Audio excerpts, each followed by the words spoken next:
walk and deliver newspaper where the rich white folk live, and then roll all the way down through Main Street. And I see all these young boys just stand out on the corner. Just stand out on the corner with a distant look in their eye, with apparently no hope, no vision, no plan as to what they're going to do with their lives, but stand there on the corner. There's no more miserable existence than to have time and nothing meaningful to do. To have time and nowhere to go, nobody to meet, to get up every morning and no one have any expectation from you that you will be nowhere, get nothing done, or do nothing. Imagine what life would be like that. If you got up every day and nobody cared whether you got up or not, no one was expecting you to show up anywhere, no one expected you to do or contribute anything, that would be a miserable existence. So Paul says, a passionate desire. And then he goes on to say in verse 2, for I bear them witness, they have a zeal for God, but not according to knowledge. Now this is where we depart from Paul. Because the Jewish people in Paul's day, they still had a zeal for God. They had a commitment. They wanted, as a matter of fact, they thought they knew God. They thought they were serving God. They still had the Jewish system where they went and they offered sacrifice. They were still going to the synagogue. They were still reading the Bible. They still had a moral conscience. So Paul says they got a zeal for God, but not according to knowledge.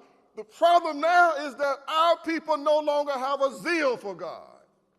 They're not interested in God. They're not interested in the church. They're not even interested in spiritual things. I told a good friend of mine as we started out the vision the other night, I said, well, the problem with us today is we want God's blessings. We just don't want God. We don't want God. We want his blessings. And there's some Christian folk like that. They want God's blessings, but they don't want God's demands upon their lives. So we're at a juncture in time where many young people and their parents, they no longer have a zeal for God. They no longer have a zeal for God, a desire to know God, serve God, or to work with God. That zeal is no longer there. Paul says, and I'm going to wrap this up, for they've been ignorant of God's righteousness, seeking to establish their own righteousness, have not submitted themselves to the righteousness of God. Now, what the Jews did, they took the righteousness that God laid out to them in the Old Testament book of the law and the prophets. They interpreted the way they wanted to interpret it, and they came up with their own righteousness in terms of what it meant to be righteous. So that's why Paul says they were ignorant of God's righteousness. They went about to establish their own righteousness, and therefore they have not submitted themselves to the righteousness of God. Well, what's happened in our communities, we have basically eliminated the Bible. We have eliminated the Bible as being a book that is relevant, and we have eliminated the Bible as being the final authority for right and for wrong and for morality, the final authority for our faith and our practice, and that's happened by and large even in the churches. The Bible is a sermon book in most places rather than a manual for living. So we have went about to basically set the Bible aside, and we've accepted the righteousness, if we are intellectual, if we are upward middle class, of Oprah Winfrey. So Oprah now decides what books you ought to read, what you ought to believe, and what it means to be spiritual, you see.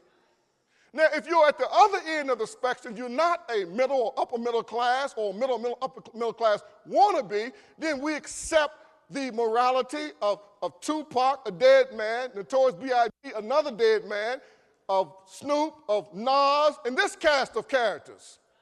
So this cast of characters become literally the Pied Pipers of this generation. That this generation started breaking their philosophy and their biblical worldview, and they're singing about a neighborhood where they no longer live. And wouldn't even drive anywhere near if they didn't have their bodyguards and were in an armored vehicle. So we have basically laid aside what God has to say. And probably the worst influence in the United States of America today, the worst influence in the United States of America today for black people is BET. It's BET. It's awful. It's awful. 90% of the stuff that's on there is absolute nonsense. It's further retarding us. It's awful. Just bombarding us with ignorant messages of immoral messages and images and of things. It's really just causing us to embrace a philosophy that will further lead to undermining us and the next generation. So we have totally discarded God's righteousness, and we've decided that we're going to do it the way we want to do it. And then Paul concludes by saying that the specific prayer might be saved is that they might be saved. For verse 3 says, for they've been ignorant of God's righteousness, have seeking to accept their own righteousness, have not submitted themselves to the righteousness of God. For Christ is the end of law for righteousness to everyone who believes. I have not given up on the older generation, but I have decided that I have to prioritize my time investment. Yeah. I don't know if it's easier to build a man from a boy or deconstruct a man and try to remake him all over again. I've tried a lot of that with not much success.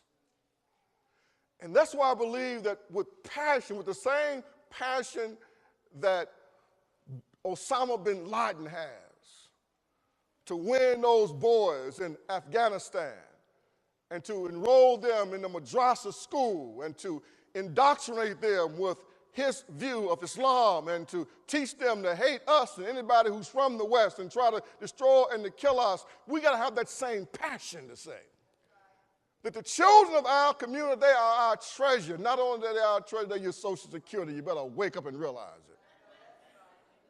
This nation is on the brink of bankruptcy. The whole Social Security system is almost insolvent. The healthcare crisis is a national disaster, and them crooks on Wall Street and just about bankrupt the entire country. Now, if we don't raise up a generation of people who believe that work is a good thing, it is an honorable thing, it is a noble thing, and people are willing to work and to labor and to serve and give their best so that we can have a competitive economy that builds and manufactures and makes goods and provides excellent services, then we end up becoming a third world nation. The future of every nation weighs in the balance of the next generation. It's the next generation. It only takes you losing one generation. And so the future of this nation, the future of this state, and the future of our very community is at stake. And we don't see it.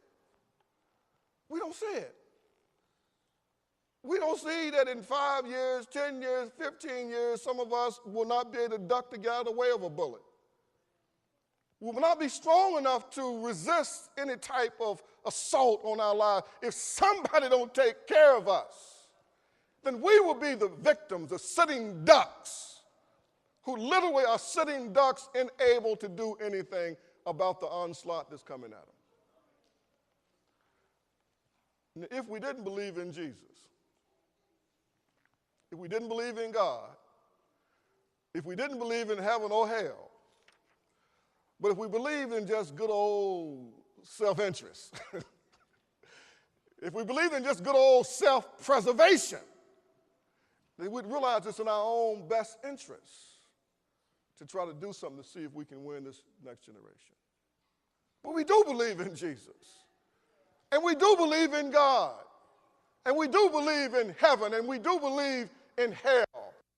And we do believe in the Bible, the Word of God. And we do believe that God still speaks through the corridors of time. And just as he said to Solomon in antiquity, if my people who are called by my name will humble themselves and pray and turn from their wicked ways, then will I hear from heaven and I'll come down and I will save their land.